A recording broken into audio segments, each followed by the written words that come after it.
para penggemar Suyanto.id, sahabat dan kolega channel untuk berbagi pengetahuan dan belajar sepanjang hayat. Kita ketemu lagi hari ini, yaitu akan membicarakan persoalan self-plagiarism. Self-plagiarism harus betul, karena narasumbernya ini adalah ahli bahasa Inggris dan memang guru besar bahasa Inggris. Kita masih bersama dengan Profesor Dr. Ali Saukhah. Beliau adalah anggota PSNP dan juga dosen Universitas Negeri Malang. Assalamualaikum Pak Ali. Waalaikumsalam warahmatullahi wabarakatuh. Gimana kabarnya Pak Yanto? Sehat-sehat ya? Alhamdulillah sehat dan alhamdulillah Jogja COVID-nya semakin menurun, yang terpapar mudah-mudahan Alhamdulillah segera usai. Alhamdulillah. Nah, kemarin kita sudah berbincang mengenai auto plagiarisme atau self plagiarism, tentang karya sendiri yang dikutip sendiri, tapi masih ada dispute antara apakah karya sendiri itu benar-benar karya sendiri atau sudah milik publik. Nah, kali ini Profesor Ali Saukhah akan menjelaskan kepada kita semua. Pak Ali.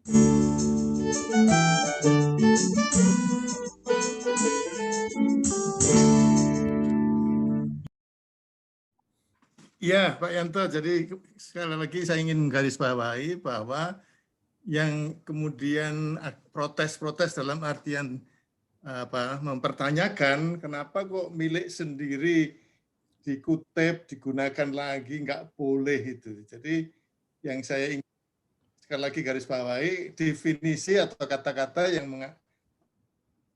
bahwa itu milik sendiri, itu saya berusaha merevisi menjadi yang semula milik sendiri. Jadi artinya kalau mengatakan semula milik sendiri, memang sebelumnya itu milik sendiri, tapi setelah dipublikasikan, maka kemudian tidak lagi menjadi milik sendiri. Kata published itu kalau dalam bahasa Inggris ada makna make it public. Make it public, dibuatnya menjadi milik publik.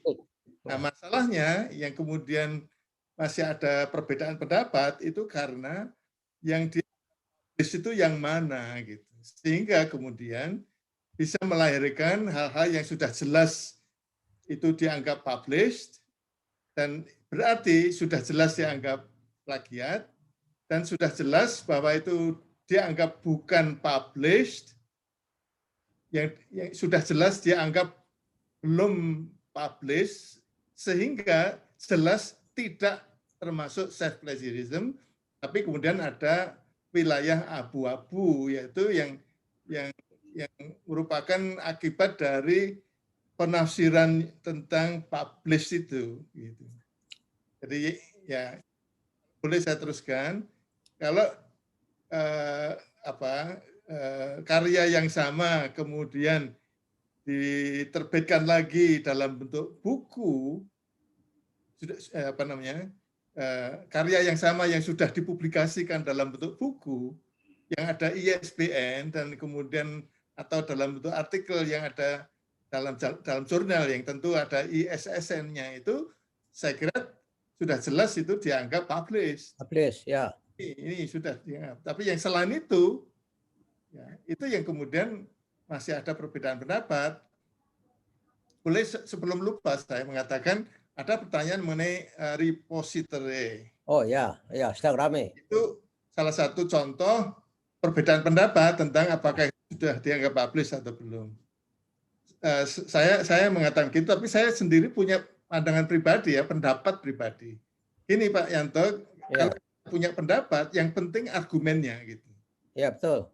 Jadi argumen seperti yang tadi saya sampaikan sudah menjadi milik publik itu karena memang itu sudah diserahkan kalau dalam kaitannya dengan buku yang ada ISBN dan dalam jurnal yang ada ISSN itu sebenarnya kepemilikannya itu sudah diserahkan kepada penerbit. Ini argumentasinya. Iya. Kalau misalnya katakanlah contoh tadi yang saya sebut repository itu tidak ada semacam serah terima Ya. Hak milik dari penulis disertasi atau tesis atau skripsi kepada orang lain, pada penerbit. Nah, tapi sekali lagi itu memang masalah definisi ya. Saya secara pribadi menganggap itu bukan publish karena itu hanya tempat penyimpanan saja secara lembaga. Jadi beda dengan kalau itu dipublikasikan dalam buku atau jurnal tadi. Ya. Itu jelas. Jadi argumentasi bahwa kalau saya menilai itu belum dianggap publish sehingga apabila skripsi tesis disertasi itu sudah dimasukkan ke repository tapi kemudian dimuat lagi di jurnal atau di buku itu tidak termasuk self plagiarism dengan argumentasi tadi. Ya, betul. Belum dipindah tangankan hak miliknya itu hanya penyimpanan lembaga. Ya. Karena kalau penyimpanan lembaga itu bisa berarti semula ada di kantong kanan. Ya. Uang yang semula ada di kantong kanan kemudian dipindah ke kantong kiri. Ya itu analog itu saya kira cocok untuk repository gitu Pak. Ya, ya. Karena repository itu pada ikatan karena sebagai folder saja toh. Folder untuk menyimpan tapi dimiliki oleh sebuah lembaga yang seperti itu bukan gudang bersama. Ya. Ya, seperti tempat penyimpanan bersama itu ya. Ya, oleh karenanya saya kira itu bukan milik publik, masih bisa digunakan kembali. Sebetulnya apakah yang dikatakan kita menyerahkan kepada milik publik, bukan kepala publik, maaf, itu apakah karena indikatornya itu hanya ISBN dan ISSN itu toh, Pak Ali? Ya, makanya saya mengatakan kalau sebelum ada kemajuan teknologi itu memang jelas bahwa yang dianggap publish itu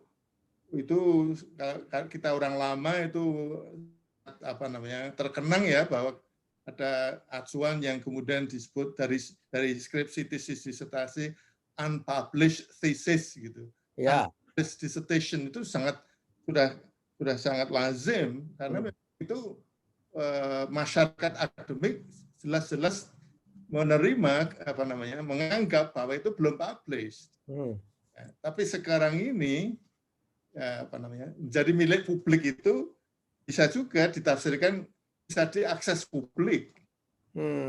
Bisa diakses publik tanpa harus minta izin pada pemiliknya, itu bisa juga dianggap publish.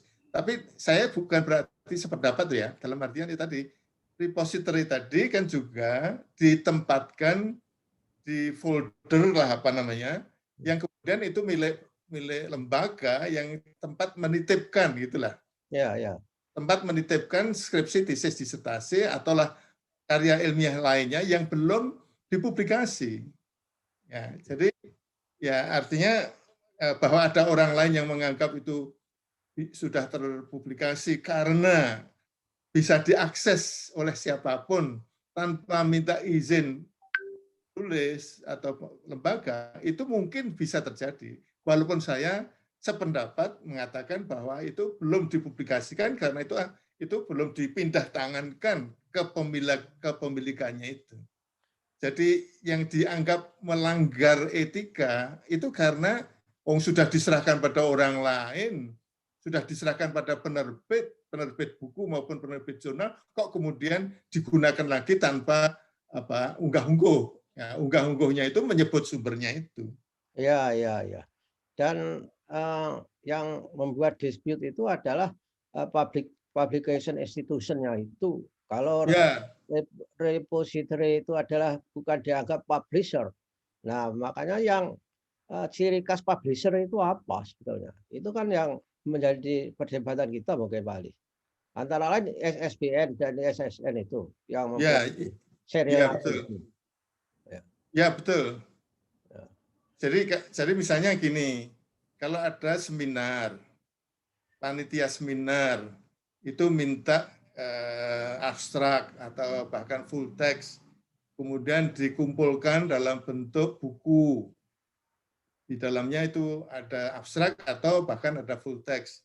Selama itu belum dianggap sebagai buku yang ber-ISBN, saja belum terpublikasi.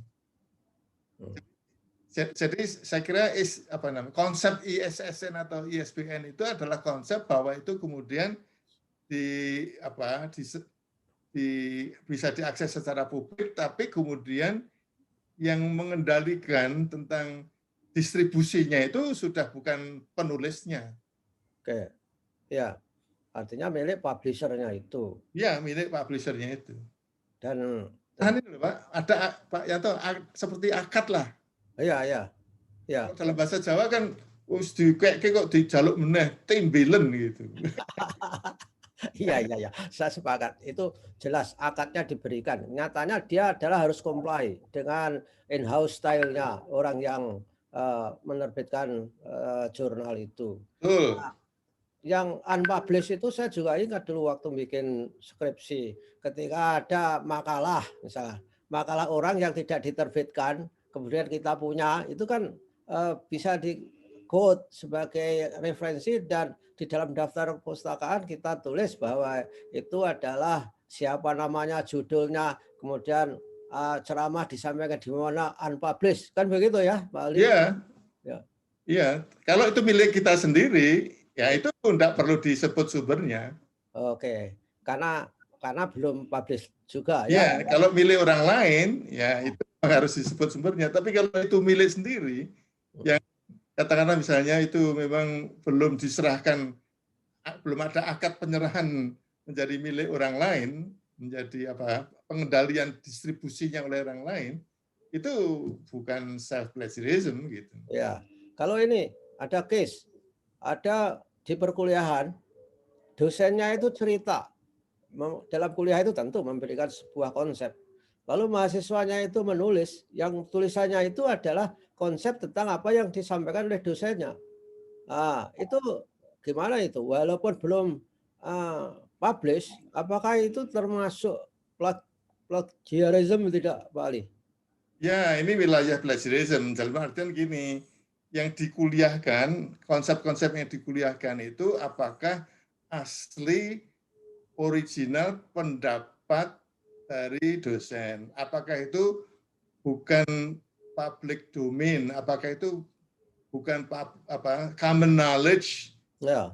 Tentunya bisa ditemukan dimanapun. Jadi kalau itu original merupakan pemikiran dosen, kemudian mahasiswa mencatat, kemudian tidak menyebut sumbernya, itu termasuk plagiarism. Ya. Ya, karena kalau plagiarism kan tidak mengenal masalah publik sudah publish atau belum. Dan dalam mengutip itu lumrah juga sumbernya itu lisan, wawancara lisan, ceramah atau kuliah lisan, itu bisa disebut. Ya. Memang betul-betul yang disampaikan oleh dosen di kelas itu, yang kemudian digunakan oleh mahasiswanya itu betul-betul orisinal pikiran, ide, temuan, pemikiran dari para dosen yang memang belum pernah ditemukan dimanapun. Kecuali kalau kemudian itu sumbernya dari buku, maka kemudian kalau yang mau menggunakan itu, ya telusurannya dari buku, yang diacu buku. Iya. Yang tapi itu masih sangat abu-abu itu, Pak Ali. Kalau dosen ngomong dikutip terus disebut plagiarism, kan kita juga tidak tahu bahwa dosennya itu original ideas atau guna yang lain. Misalkan Pak Ali menjelaskan bagaimana strategi untuk belajar bahasa Inggris, mempelajari tenses, perlu dikutip. Kita nggak tahu Pak Ali itu pikiran sendiri atau dari sumber yang aslinya. Saya kira itu mungkin masih masih dimaafkan kali ya.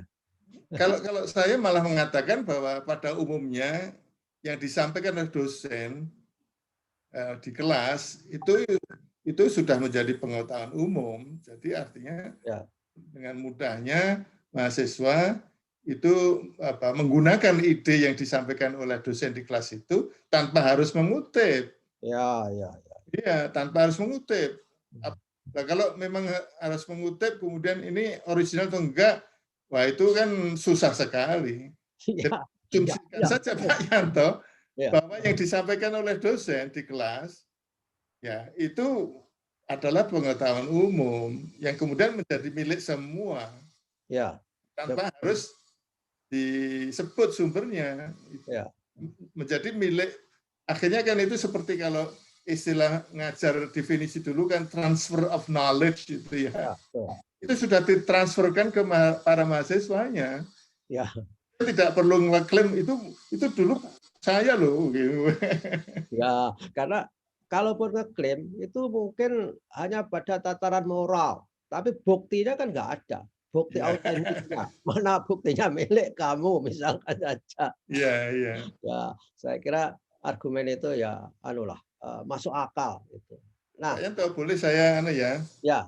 Jadi akibat dari kejelasan mengenai yang dianggap publish yang mana untuk self plagiarism ya itu, tetapi ada juga yang mana yang masih abu-abu, maka kemudian saya melihat ada 3 kategori ya.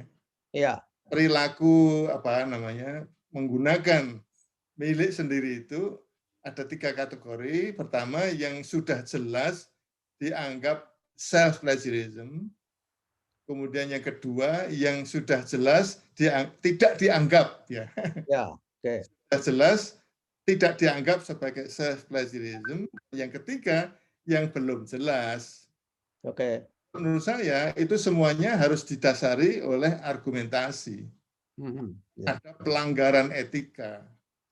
Nah, kalau itu masih tidak bisa dijelaskan argumentasinya bahwa itu jelas pelanggaran etika, maka ya termasuk yang kelompok 3 tadi. Oke. Nah, misalnya Pak Yanto ya, ini teman-teman penulis atau peneliti seringkali masih ragu ya bahwa kemudian ada satu artikel yang dihasilkan dari apakah skripsi, tesis, disertasi atau penelitian, kemudian sengaja mengirimkan artikel atau naskahnya itu ke lebih dari 1 jurnal. Nah, dengan kemungkinan dulu masih dianggap boleh ya. Itu siapa tahu salah satunya gitu. Padahal ketentuan dari jurnal itu akan mempertimbangkan apabila itu sudah dimuat atau juga dikirim ke jurnal yang lain. Nah, kemudian menjadi self plagiarism kalau kemudian dua-duanya, 2 jurnal atau lebih itu sama-sama memuatnya. Karena kan tidak ada di dalam, misalnya katakanlah di jurnal A dan B, bahwa ini pernah dimuat di jurnal A atau di jurnal B kan tidak ada, karena ngirimkannya kan bersama-sama. Jelas self plagiarism.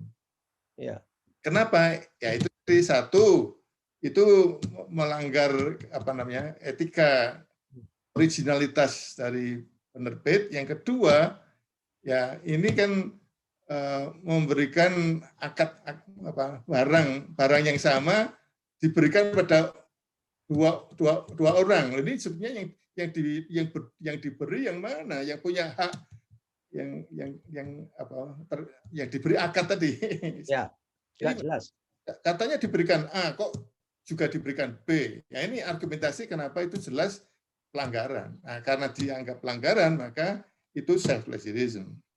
Ya, walaupun itu diberi argumentasi yang akhirnya argumentasi yang tidak akademik karena kekuasaan, tetap saja itu self plagiarism menurut saya. Iya, betul.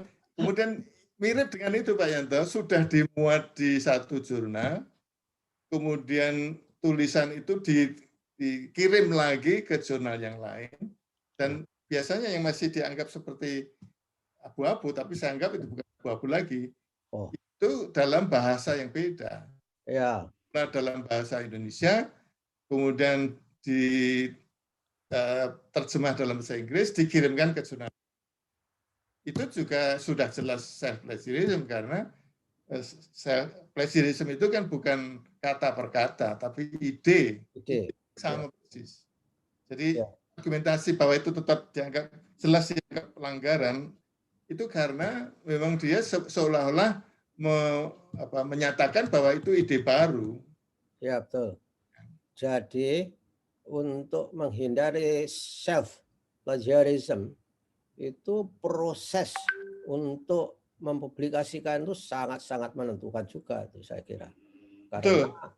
Karena seperti ketika orang kedapatan mengirim sebuah tulisan ke 2 jurnal, itu kan masih dalam proses Pak Ali. Maksudnya supaya kalau tidak kena satu kena yang lain mungkin. Nah, itu kan sejak awal memang harus tidak berniat membuat self plagiarism saya kira. Betul. Betul. Jadi makanya itu harus ada istilahnya itu pendidikan ya. Ini forum kita ini itu termasuk mendidik ini. Orang tahu. Sebelumnya itu dianggap abu-abu, tapi ya jelas sekarang ini argumentasi tadi.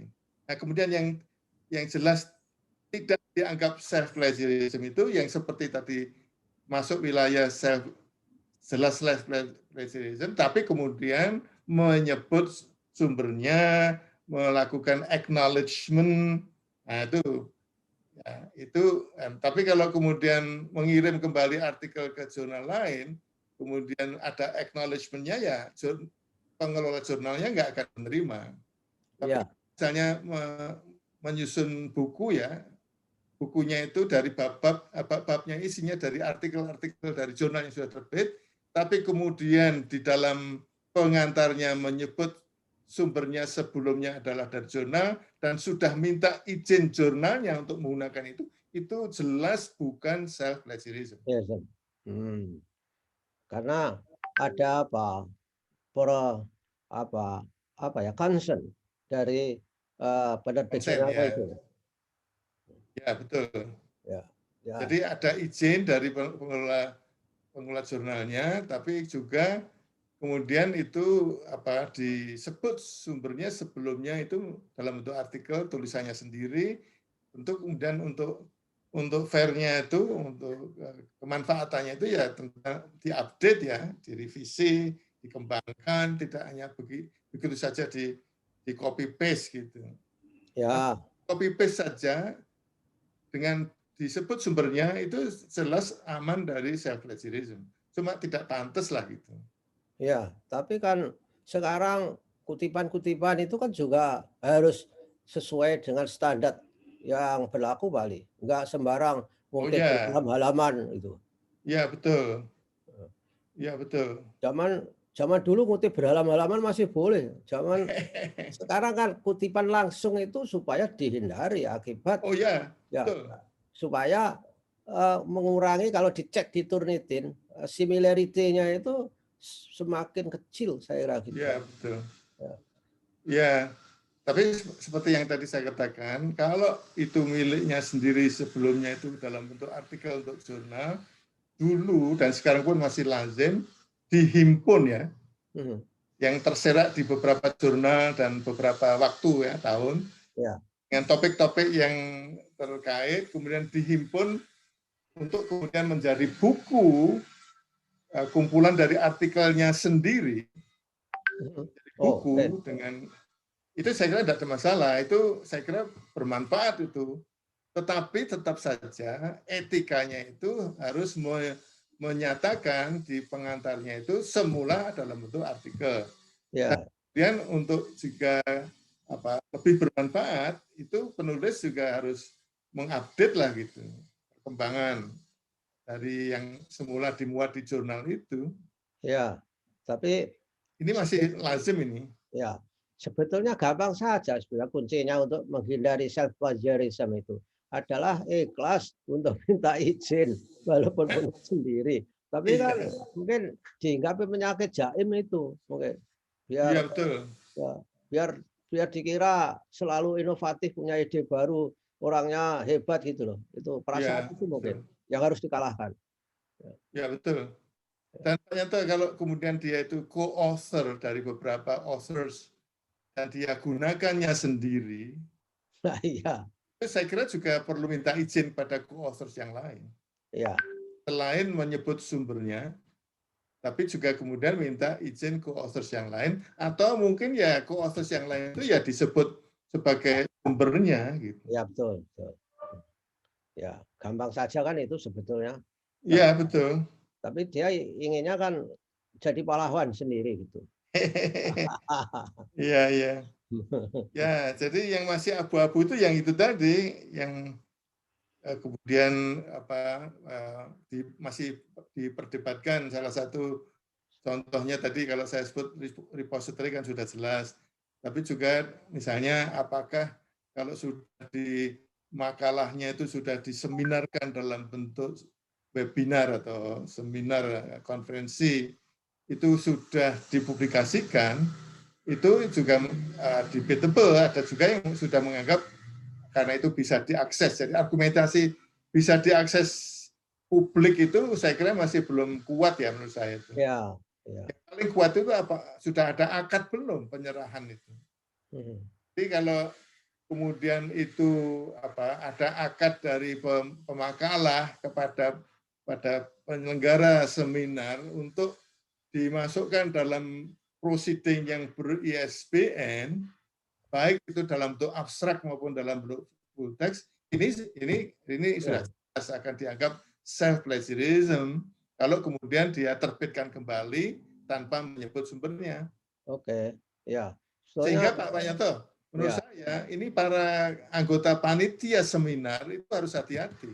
Ya, betul. Dia harus betul-betul menanyakan kepada pemakalah apakah ada rencana untuk dipublikasikan dalam bentuk lain selain proceeding.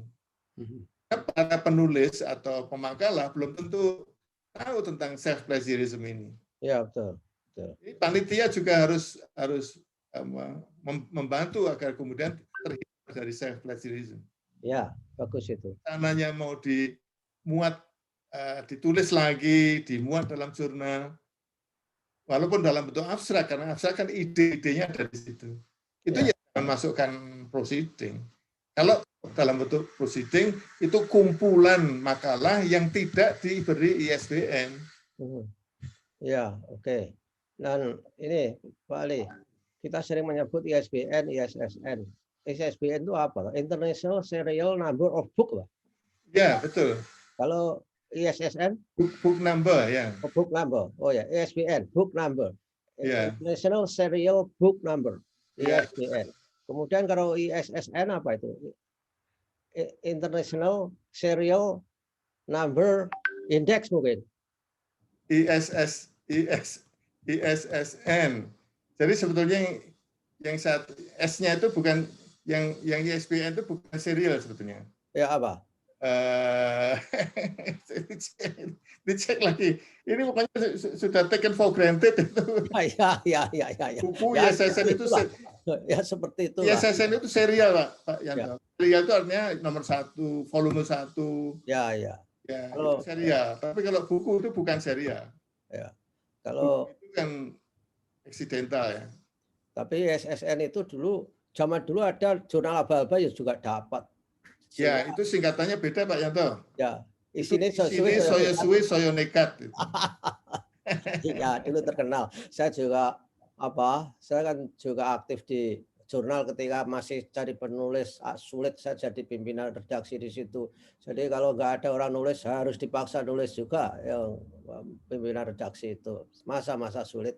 Ya oke lah, Pak Ali. Saya kira kita sudah memberi banyak inspirasi dan hanya ISSN dan ISBN saja, saudara-saudara, para sahabat Suyanto.id, silakan dilihat di semua buku itu ada. Tapi singkatannya memang kita tidak tahu karena sudah take it for granted, karena sudah itu milik publik lah. Itu di Google cepat kok di Google. Ya, di Google atau di bukunya itu juga ada singkatannya. Saya juga enggak memperhatikan. Tapi yang satu serial, yang satu bukan serial. Kalau book itu bukan serial. Oke. Sistem mungkin. Ya, international system ya. Sistem book number. Ya, international system. Ya, yang lain serial ya number, yang satu internet system of book number. Ya, dan itu international, jadi mendapatkan nomor secara internasional, gitu kan? Jadi ya, betul. Artinya memang komunitas ilmiah itu ingin berserawung, ingin berkomunikasi melalui produk-produk ilmiah berupa buku maupun jurnal sehingga diberi ISBN dan ISSN. Nah, dan itulah. Berarti tidak mungkin ada nomor yang double di seluruh dunia. Ya, hebat ya. Jadi luar biasa. Seperti kalau waktu kita di Amerika itu social security number itu. Ya, sangat unik. Memang harus unik. Ya, oke Pak Ali, terima kasih atas kebersamaannya para penggemar dan sahabat Suyanto.id. Kita harus berpisah. Jangan lupa subscribe, like supaya Anda mendapatkan video dari kami secara terupdate setiap saat. Terima kasih Pak Ali. Assalamualaikum warahmatullahi wabarakatuh. Waalaikumsalam warahmatullahi wabarakatuh. Saya juga terima kasih Pak Yanto. Ya. Topik lain lagi kita bertemu lagi. Ya.